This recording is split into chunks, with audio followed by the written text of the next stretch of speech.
So you have new chicks. What do you do now? How do you keep them going? How do you not make a mistake? Well, this is how to. Aren't you cutie, cutie, cutie, cutie, cutie? My only sunshine, you make me happy when skies are gray. Good morning, everybody. This is Jamerica with Jamerica Life. So you have new chicks, whether you hatched them or you bought them from the store. What do you need to have? There are certain things you need to have immediately. That would be feed, chick feed that is, a place for them to stay, water, some pine shavings, some bedding, and some heat. So I'll show you my setup. We just hatched, so far I've hatched 9 or 10 of them. I lost count. I think I have 3 eggs in there that haven't hatched yet. But before I move them out of the incubator, because it's not 24 hours yet, even though they're nice and fluffy, wuffy, and dried out, that's all they really have to be is dry. I gotta get their setup done, and I have to make sure that their heating is correct because they're coming from 100 degrees. When you hatch, it's 100 degrees. And if you buy them from the store, remember that those chicks have been stressed out because they got shipped and they were in transport 1 to 3 days. So you have to be super careful because they need special care, whether they're being hatched or if you buy them from the store. So let me show you the tricks of the trade and what I use to keep my chicks going. So you're gonna need some kind of container, right? I use a tote. Some people cut the entire top out of the tote and put hardwire on there. The chicks are gonna need some ventilation. So I took a drill and I drilled holes in the top. Make sure that it's ventilated. I may go back and I might just cut a screen in here and put some hardwire because I don't think this is enough ventilation. I'm not comfortable with it. Sometimes I open this thing up and the chicks seem a little damp. So this is my heater.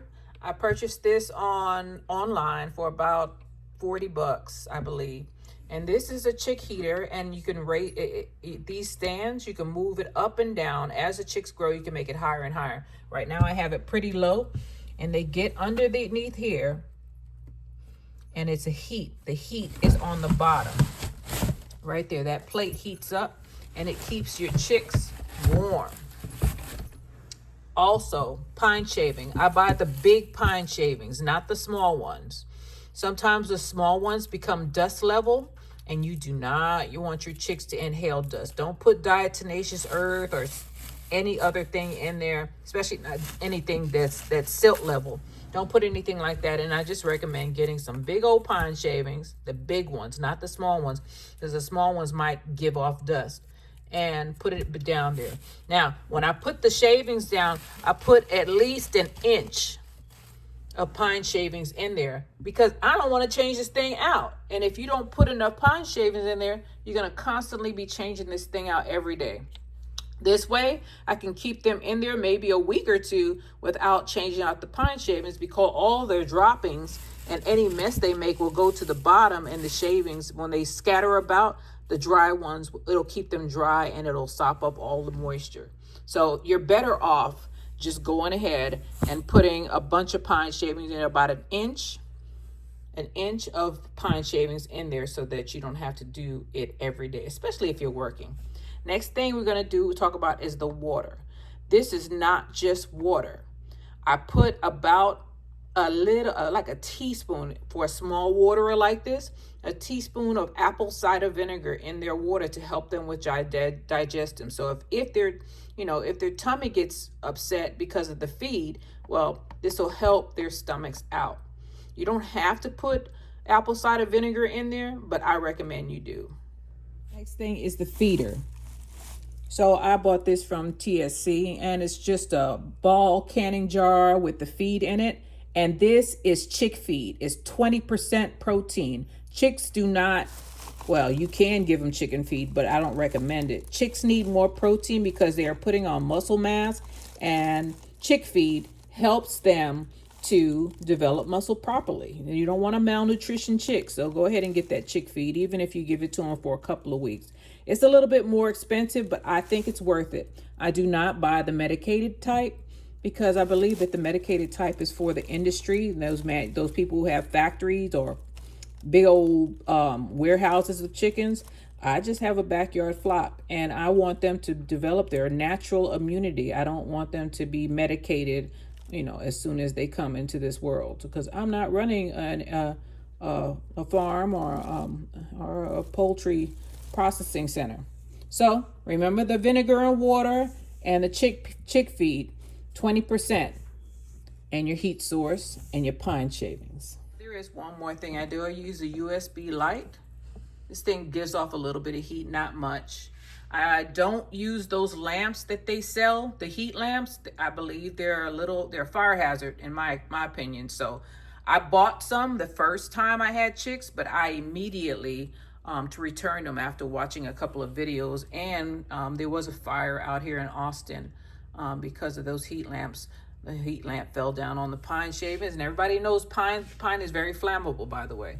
So be careful with it. If you use the heat lamps, make sure that you got that thing stabilized. I'm not telling you not to use it, but I'm just saying buyer beware.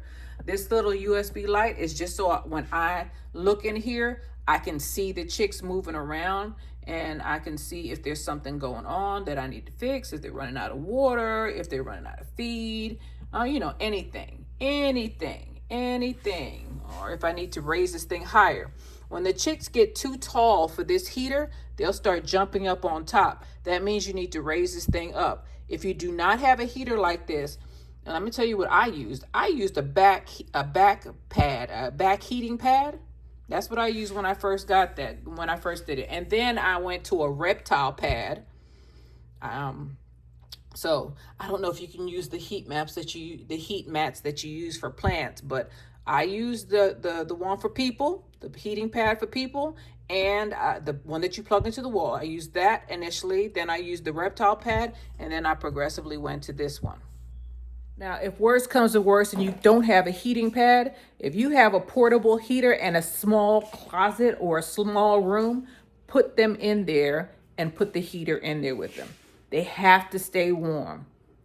Actually, they have to stay hot. I used to I had them in, where did I put them? In a closet. When I first started, put them in a closet, and I only had that heating pad, right? It was winter time. I put them in a closet because the heating pad wasn't working. And I was like, I could tell that they were stressed. They were laying flat on the heating pad, which told me that they were cold, and they get real puffy when they're cold too. I put them in a closet with a portable heater. That's what I did. And they all survived. I didn't have not one pass away. But when I went into that closet, Lord have mercy, it was so hot in there. It was about 95 degrees. It was hot in there. And they were quite happy. Chicks, not only do they need to be warm, they need to be hot. Hot in the 90s. The older they get, the less heat you have to give them. But look, I'm incubating at 100 degrees, 100, 101, and look at them. They're quite comfortable. You don't want them to go into shock. So that's why I'm running the heater in there before I put the chicks in there, so that it could get get a little bit warm in there. Get a little bit warm. It's not going to be as warm as the incubator, but at least they won't go from 100 degrees to 70. That's going to give them some kind of, shock to their system. You don't want that. You don't want to stress your chicks out at all. So in a few hours, I'm going to wait 24 hours because I don't know if anybody else is going to hatch. There's 2 eggs there. These birds are moving stuff around. I think there's 3 eggs left. And these are all dry. These are all dry. One is a little wet right there. So I'm going to wait a couple of more hours, and then I'll start moving them over. When you get them out, there are things that you have to do. Even if you get them from the store, always take their little beak and stick it in the water until they that's when you know they got water, because they'll smack their lips or they'll smack their beaks. So I'm gonna give me a couple of hours. I'll come back, and just like that. Well, just when I thought it was over, somebody hatched on the other side. Let's see who you are. So this one was started 2 days later. It's a brown egg. And he is back, or she. Oh, and another one's hatching. Oh my goodness. Wait a minute. Let me not mess with the quail. I'm trying to move this thing out the way. I don't want to open the incubator by accident. So, there's a chick back there. One in a possible. Well, one that's out and one that's coming out. Let's see if anybody else is coming out. Those are my eggs. That one with the X on it, that is a purchased egg. I don't know if that's gonna hatch because it got delivered during the freeze. So I pray about that one. So there's my chick back there from hatchling number 2. And this one didn't have as many eggs that were fertilized. That's why there's a lot less. So I have one out and one coming out. See that? And there's my other set.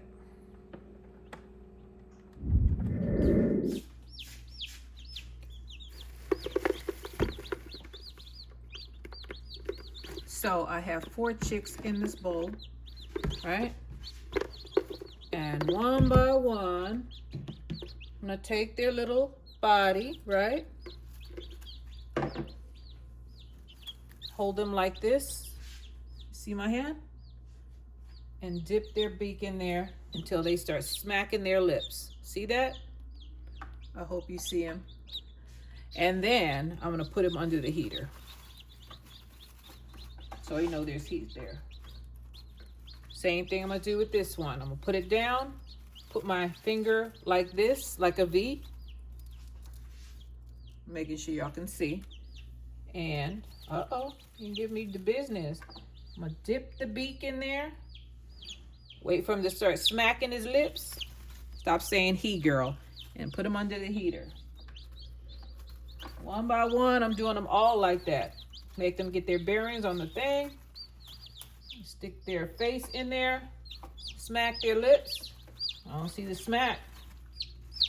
There we go. And put it under the heater. Under the heater you go.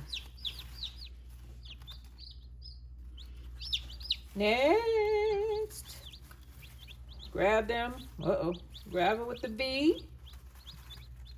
Dip the beak. There we go. I saw that one drinking. And under the heater you go, baby. I got a couple more to do.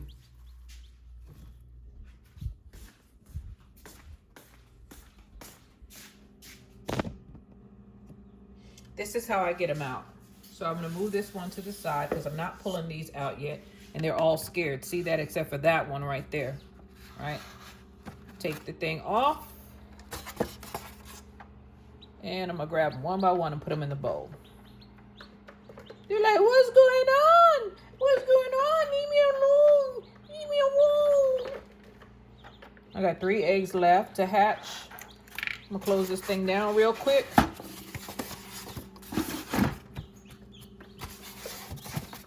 And we're gonna take these fellas, or these ladies, over to the other side. And we're gonna do the exact same thing. One by one. Get my bearings, hold it with my finger, dip the beak. I saw him smack his lips. I saw her smack her lips. Uh-oh, one fell back in the bowl, squirming. Here we are. Grab it like this, right? Dip it. Sorry, I almost drowned you. Yep, you're smacking your lips. Good girl. Go under the heater. Next. Next. Dip the beak. Did I see you smack your lips? Nope, I didn't see you smack your lips. Yep, you did it. Good girl. Go on in there. Next one. If this world were mine, I would place. I didn't see any smacking of the lips, boo-boo. You gotta do it again. Double dip. There we go. Smack, smack. Smack, girl. Go on. One more. Uno más. You're the last one for now. The other three haven't hatched yet. All right. You smacked your lips? I didn't see it. There we go. There we go. Now go on. Hurry up. Move your little fluffy butt. Here's one more thing. Always cover it back up. Don't let a draft in there. It's not exactly an incubator, but it needs to stay consistent. So I have the ventilation holes there, but I want them to stay warm, and that heat will heat up this whole thing. I forgot to put the food in there. Let me go and do that. But remember to put your lid back on. So I've covered this one back up because there are 3 eggs that haven't hatched yet. And this one seems to want to go back in the shell. I'm not ready. I'm not ready. You're hatched already, you fool. Do I need to go in there and help it? It stuck its head in the shell. Oh my God, I've never seen such foolishness in all my life. Well, I hope this tutorial helped you. I know that I did a live on it, but the quality of the video wasn't that great, so I decided to do it again.